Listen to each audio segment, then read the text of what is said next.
പ്രതിപക്ഷ നേതാവ് V D സതീശന്റെ മണ്ഡലമായ പറവൂരിലെ പ്രളയ പുനരധിവാസ പദ്ധതിയാണ് പുനർജനി. ആ പദ്ധതിയിൽ പങ്കാളിയായ മണപ്പാട്ട് ഫൗണ്ടേഷനെതിരെ കൂടി CBI അന്വേഷണത്തിന് ശുപാർശ ചെയ്തിട്ടുണ്ട് വിജിലൻസ്. മണപ്പാട്ട് ഫൗണ്ടേഷന്റെ CEO അമീർ അഹമ്മദ് ഇപ്പോൾ നമുക്കൊപ്പം ചേരുന്നു. എന്താണ് ഈ പുനർജനി പ്രോജക്റ്റ്? അതിലുള്ള ഈ മണപ്പാട്ട് ഫൗണ്ടേഷന്റെ പങ്കാളിത്തം എന്താണ്? പുനർജനി പ്രോജക്റ്റ് ബേസിക്കലി ഒരു കംപ്ലീറ്റ് ഒരു റീ എഞ്ചിനീയറിംഗ് ഓഫ് പറവൂർ നിയോജക മണ്ഡലമായിരുന്നു. അത് എന്നെ പരിചയപ്പെടുത്തുന്ന എൻ്റെ ഒരു സുഹൃത്ത്, പറവൂരിലൊരു സുഹൃത്ത് ശ്രീ വി ഡി സതീശനുമായിട്ട് ബന്ധപ്പെടുത്തിക്കൊണ്ടാണ് ചെയ്യുന്നത്.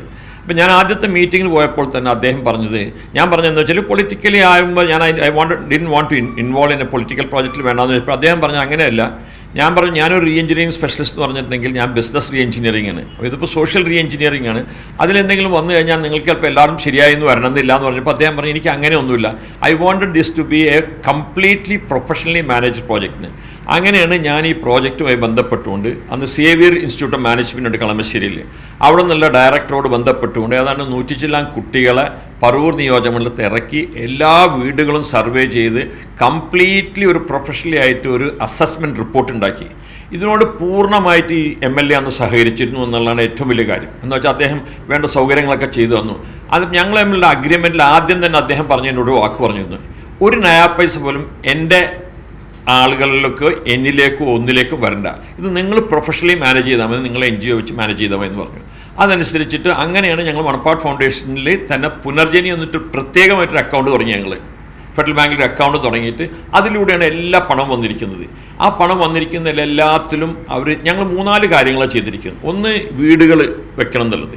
വീടുകൾ വെക്കുന്ന സംഗതി വന്നപ്പോൾ അതിനകത്ത് ഞങ്ങൾ 100 വീടുകളാണ് ഉദ്ദേശിച്ചത്. പിന്നീട് വന്നപ്പോൾ ഇതിൻ്റെ വളരെ ആവേശം കണ്ടപ്പോൾ, ഫോർ എക്സാമ്പിൾ ഡോക്ടർ ആസാദ് മൂപ്പിനോട് ഞാൻ സംസാരിച്ചപ്പോൾ അദ്ദേഹം 25 വീട് തരാമെന്ന് പറഞ്ഞു. ഗൾഫാർ മുഹമ്മദ് അലി 10 വീട് തരാമെന്ന് പറഞ്ഞു. അപ്പോൾ ഇങ്ങനെ വന്നപ്പോൾ ഞങ്ങൾക്കൊരു കോൺഫിഡൻസ് വന്നു. പിന്നെ റോട്ടറി ക്ലബ്ബ്, അതുപോലെ തന്നെ ഒരുപാട് സോഷ്യൽ ഓർഗനൈസേഷൻസ് എല്ലാവരും വന്നു. ഹാബിറ്റാറ്റ് ഫോർ ഹ്യൂമാനിറ്റി അവർ വന്ന് അവർ ചെയ്യാമെന്ന് പറഞ്ഞു. ഇതെല്ലാം വന്നപ്പോൾ നമ്മൾ നമ്പറൊക്കെ ഇൻക്രീസ് ചെയ്യിച്ചു. 100 എന്നുള്ളത് 200 ആക്കാന്ന് വെച്ച്. എന്നിട്ട് അതിലൂടെ അവരിൽ നിന്ന് കണ്ടുപിടിച്ചിട്ട് ആളുകൾക്ക് വർക്കിംഗ് ക്യാപിറ്റൽ ലോണാണ് കൊടുത്തു. ലോണല്ല, ഫ്രീ പൈസ കൊടുത്തു. അവരെ റിവൈവ് ചെയ്തു. ഇതുകൂടാതെ ഒരു 100-300ഓളം സ്യൂയിങ് മെഷീൻസ്, പല വീടുകളിലും സ്യൂയിങ് മെഷീൻസ് ഒക്കെ പോയിരുന്നു. അതെല്ലാം അദ്ദേഹം ചില CSR ഫണ്ടുകളൊക്കെ ഉപയോഗിച്ചിട്ടുണ്ടെങ്കിൽ അദ്ദേഹത്തിന് ഇൻഫ്ലുവൻസിലായിരുന്നു. മാനേജ് ചെയ്തൊക്കെ ഞങ്ങളാണ്. ഇൻഫ്ലുവൻസ് അദ്ദേഹത്തിൻ്റെ ആണെന്നുള്ള പറയാതിരിക്കുന്ന കുറിച്ചില്ല. അതിൻ്റെ ചീഫ് മിനിസ്റ്റർ വന്നിട്ടുണ്ട്, മിനിസ്റ്റേഴ്സ് വന്നിട്ടുണ്ട്, പ്രതിപക്ഷ നേതാക്കന്മാരും മറ്റുള്ള എല്ലാ പൊളിറ്റിക്കൽ പാർട്ടീസിലെ ആൾക്കാരും വന്നിട്ടുണ്ടായിരുന്നു. It has been a model project. വിജിലൻസിൻ്റെ അന്വേഷണ റിപ്പോർട്ടിലെ ശുപാർശകളിലൊന്ന് മണപ്പാട്ട് CEOക്കെതിരെ CBI അന്വേഷിക്കണമെന്നുള്ളതാണ്. അതിനെക്കുറിച്ച് എന്താ പറയാനുള്ളത്? അതിന് കാരണമായി പറയുന്നത് മണപ്പാട്ട് ഫൗണ്ടേഷൻ്റെ FCRA അക്കൗണ്ടുകളുടെ നിയമലംഘനമാണ്. എനിക്ക് ചിരിക്കാനേ തോന്നുന്നത് എന്ത് കാരണം വെച്ചാൽ ഞങ്ങൾ FCRA അക്കൗണ്ട് എന്നൊക്കെ പറഞ്ഞാൽ വളരെ സുതാര്യമായി മെയിൻറ്റെയിൻ ചെയ്യുന്ന ഒരാൾക്കാരാണ്. അത് എല്ലാ കൊല്ലം FCRAയുടെ റിട്ടേൺസ് ഫയൽ ചെയ്യണം. അതിൽ എന്തെങ്കിലും അപാകത ഉണ്ടെങ്കിൽ സെൻട്രൽ ഗവൺമെൻറ് ഒരിക്കലും വിടൂല. എൻ്റെ FCRA 2023 രണ്ടാമത് റിന്യൂ ചെയ്തതാണ്. 2018 ഈ പ്രോജക്റ്റ് നടക്കുന്നത്. ഈ 19, 20, 21 കഴിഞ്ഞപ്പോഴേക്കും ഇതിൻ്റെ പ്രശ്നങ്ങളും ബഹളങ്ങളൊക്കെ കഴിഞ്ഞിരിക്കുന്നതാണ്. എന്നിട്ടും ഞങ്ങൾക്ക് റിന്യൂ ചെയ്ത് കിട്ടിയെന്ന് പറഞ്ഞാൽ അത് that itself is a proof that there is nothing to hide. പിന്നെ എല്ലാ സംഗതികളും ഇവിടെ സുതാര്യമാണ്. ഞാൻ വിജിലൻസിന് എല്ലാ റിപ്പോർട്ടും കൊടുത്താണ്. I don't know why they have return like that one. കാരണം 1,22 ലക്ഷം രൂപ ഈ പുനർജനി പ്രോജക്റ്റ് തുടങ്ങിയതിന് ശേഷം ഈ അക്കൗണ്ടിലേക്ക് വന്നു എന്നാണ് പറയുന്നത്. അതിനകത്ത് എന്തെങ്കിലും ഒരു നിയമലംഘനം ഉണ്ട് എന്ന് പറഞ്ഞാൽ? ആദ്യമായിട്ട് ഈ 1,27 ലക്ഷം രൂപ പുനർജനിക്ക് വേണ്ടിയിട്ടുള്ള FCRAയിലല്ല വന്നിരിക്കുന്നത്. FCRAയിൽ ആപ്പടെ 20 ലക്ഷം മറ്റോ വന്നിട്ടുള്ളൂ. ബാക്കിയുള്ള മുഴുവൻ വന്നിരിക്കുന്നത് ജനറൽ അക്കൗണ്ടിലൂടെ വന്നിട്ടുള്ളതാണ്. മനസ്സിലായില്ല? അപ്പോൾ ഈ പുനർജനിക്ക് വേണ്ടിയിട്ട് ഫോറിൻ വന്നിരിക്കുന്നത് UK എന്നുള്ള വന്നിട്ടൊരു പണമാണ്. ഒരു 20,000 പൗണ്ട്സ് ആയിട്ട് വന്നിരിക്കുന്നത്. മീഗർ എമൗണ്ട് കമ്പയർ ടു മറ്റുള്ളതൊക്കെ വെച്ചിട്ടുണ്ടെങ്കിൽ അത് അവിടെ പോയി ഞങ്ങൾ ഇത് ചെയ്തിട്ട് ഞാൻ റിക്വസ്റ്റ് ചെയ്യുന്ന പേരിൽ എൻ്റെ കണക്ഷനിലുള്ള ആൾക്കാർ തന്നിട്ടുള്ള പണമാണത്. വിദേശ വിനിമയ ചട്ടപ്രകാരം 1% പോലും അതിൻ്റെ അടുത്ത് ഇതൊന്നും ഇല്ല എന്ന് പറയാം. 100% ട്രാൻസ്പെറൻ്റ് ആണ്. എന്ന് വെച്ചാൽ അത് FCRA അങ്ങനെ ചെയ്യാൻ പറ്റുന്നൊരു സംഗതിയല്ല. FCRA പറ്റി അറിയാൻ പറ്റാത്തവർ പറയുന്നതാണ് ഇതെല്ലാം.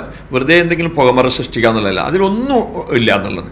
മറ്റുള്ള പണത്തിലും VD സതീശന് പണസംബന്ധമായിട്ടൊരു സംഗതിക്കില്ല. എല്ലാ ചെക്കുകളും ഒപ്പിട്ടിരിക്കുന്നത് ഞാനാണ്. എന്തെങ്കിലും ഉണ്ടെങ്കിൽ എന്നെയാണ് ഉത്തരവാദപ്പെടുത്തേണ്ടത്, അല്ലാതെ അതിൽ കൂടുതലൊന്നുമില്ല. വിജിലൻസ് എന്തൊക്കെ കാര്യങ്ങളാണ് താങ്കളോട് ചോദിച്ചത്? താങ്കൾ അതിന് എന്തൊക്കെയാണ് നിലവിൽ മറുപടി കൊടുത്തത്? ഞാൻ എല്ലാത്തിനും വ്യക്തമായ ഉത്തരങ്ങൾ കൊടുത്തിട്ടുണ്ട്. ഞാൻ പറഞ്ഞില്ലേ, ഒരു ദിവസം കാലത്ത് 10 മണി മുതൽ 3:30 മണി വരെ എൻ്റെ വിജിലൻസ് ട്രിവാൻഡ്രം ഓഫീസിലിരുന്നു. അതിനുശേഷം എൻ്റെ വീട്ടിലിവിടെ വന്നു, എറണാകുളത്ത് വീട്ടിൽ വന്നുകൊണ്ട് അവർ ചോദ്യം ചെയ്തു. പിന്നീട് എൻ്റെ ഓഫീസിൽ വന്ന് അവർ ചോദ്യം ചെയ്തു. അവർക്കൊന്നും കണ്ടുപിടിക്കാൻ പറ്റിയിട്ടില്ല. അവർ തന്നെ പറഞ്ഞു, ഇത് ഞങ്ങളിങ്ങനെ ചെയ്യാൻ ഞങ്ങൾക്ക് നിവൃത്തിയില്ല, ഞങ്ങളെ ഡ്യൂട്ടിയുടെ ഭാഗമാണെന്ന് പറഞ്ഞു. ഇപ്പോൾ ഇങ്ങനെ ഒരു CBI അന്വേഷണത്തിന് ആവശ്യം വരുമ്പോൾ ചർച്ച അതിലെന്തെങ്കിലും ഒരു രാഷ്ട്രീയ താല്പര്യം താങ്കൾ സംശയിക്കുന്നുണ്ടോ? രാഷ്ട്രീയമാണല്ലോ, രാഷ്ട്രീയത്തിൽ ഞാൻ ഇടപെടാൻ ആഗ്രഹിക്കുന്നില്ല. ഇതിനൊക്കെ രാഷ്ട്രീയത്തിൻ്റെ ഭാഗമുള്ള അതിനകത്ത് അത് അവർ തീരുമാനിക്കട്ടെ. എനിക്ക് അതിനകത്തൊന്നും പറയാനില്ല. ഞാൻ ആം എ സോഷ്യൽ വർക്കർ. ഞങ്ങളെപ്പോലെ സോഷ്യലി കമ്മിറ്റുള്ള ആൾക്കാർ ഇതുപോലെ ഏതെങ്കിലും പ്രോജക്റ്റിന് വേണ്ടി ഇടപെട്ട് കഴിഞ്ഞിട്ടുണ്ടെങ്കിൽ പിന്നീട് ഇതുപോലെ പ്രശ്നങ്ങൾ വരുമ്പോൾ ഇനി എന്തിനീ തലവേനെടുത്ത് വെക്കുന്നു തോന്നും. ഇത് കേരളത്തിന് നഷ്ടം. CBI അന്വേഷണത്തെ താങ്കൾ സ്വാഗതം ചെയ്യുകയാണ്? 100% എന്തെങ്കിലും ഒളിക്കാനുള്ളവനല്ലേ ഇതുള്ളൂ. പണ്ട് മുഖ്യമന്ത്രി പറഞ്ഞ പോലെ മടിയിൽ കനമുള്ളവനല്ലേ ആരാൻ പേടിക്കേണ്ടുള്ളൂ. ഈ മണപ്പാട്ട് ഫൗണ്ടേഷൻ്റെ പ്രധാന പ്രവർത്തന കേന്ദ്രം എവിടെയാണ്? മണപ്പാട്ട് ഫൗണ്ടേഷൻ ഈസ് ബേസിക്കലി കൊടുങ്ങല്ലൂരാണ് അതിൻ്റെ ഇതിലുള്ളത്. ഞങ്ങളവിടെ നാട്ടിൽ കുറേ കാര്യങ്ങൾ ചെയ്യുന്നുണ്ട്, ഇൻക്ലൂഡിങ് അവിടുത്തെ കേരളവർമ്മ ഗവൺമെൻറ് ഹൈസ്കൂൾ ഇൻ്റർനാഷണൽ നിലയിലേക്ക് ഉയർത്തുന്നതിന് വേണ്ടിയിട്ട് ഞാൻ എൻ്റെ അലുമിനി അസോസിയേഷൻ പ്രസിഡൻ്റാണ്. ഞാനായിരുന്നു അതിൻ്റെ മുൻപന്തിയിൽ നിന്നത്. ഞങ്ങളുടെ MLA-യുമായി കൂടിക്കൊണ്ട് ഞങ്ങളത് ഗവൺമെൻറ്റിൽ നിന്നുള്ള എല്ലാവിധ സാങ്ഷനുകളും മേടിച്ചുകൊണ്ട് അതിന് ഇൻ്റർനാഷണൽ നിലവാരത്തിലേക്ക് ഉയർത്തി. അതിൽ Manappat Foundation played a very important role. അതുകൂടാതെ എനിക്ക് UP-യിൽ വേറെ പ്രോജക്റ്റുകളുണ്ട്. ഇവിടെ തന്നെ നാട്ടിൽ ഒരുപാട് പ്രോജക്റ്റുകളൊക്കെ ചെയ്യാറുണ്ട് പലതൊക്കെ. അതായത് സംസ്ഥാന സർക്കാരുമായി കൂടി ചേർന്ന് താങ്കളുടെ മണപ്പാട്ട് ഫൗണ്ടേഷൻ നിരവധി പദ്ധതികൾ നടപ്പാക്കുന്നുണ്ടെന്നാണോ? അല്ല, സംസ്ഥാന സർക്കാരുമായി കൂടി ചേർന്ന് വെച്ചാൽ ഈ കേരളവർമ്മ ഗവൺമെൻറ് ഹൈസ്കൂളിൽ പദ്ധതി നടത്തുക സർക്കാരുമായി യോജിച്ചാണ്. സർക്കാരിൻ്റെ ഒരു പ്രധാനപ്പെട്ട പദ്ധതിയായിരുന്നല്ലോ സ്കൂളുകൾ പുനരുദ്ധരിക്കുക എന്നുള്ളത്. അതിൽ ഞങ്ങൾ Manappat foundation was a integral part. പറവൂരിൽ VD സതീശനുമായി ചേർന്ന് മാത്രമല്ല, ഒപ്പം തന്നെ സംസ്ഥാന സർക്കാരുമായി ചേർന്ന് കൂടി മണപ്പാട്ട് ഫൗണ്ടേഷൻ നിരവധി പ്രോജക്റ്റുകൾ ചെയ്യുന്നുണ്ട്. ഒപ്പം തന്നെ CBI അന്വേഷണത്തെ അദ്ദേഹം സ്വാഗതം ചെയ്യുക കൂടി ചെയ്യുന്നുണ്ട്. കൊച്ചിയിൽ നിന്നും ക്യാമറമാൻ മനോജിനൊപ്പം MK ഷുക്കൂർ, മീഡിയ 1.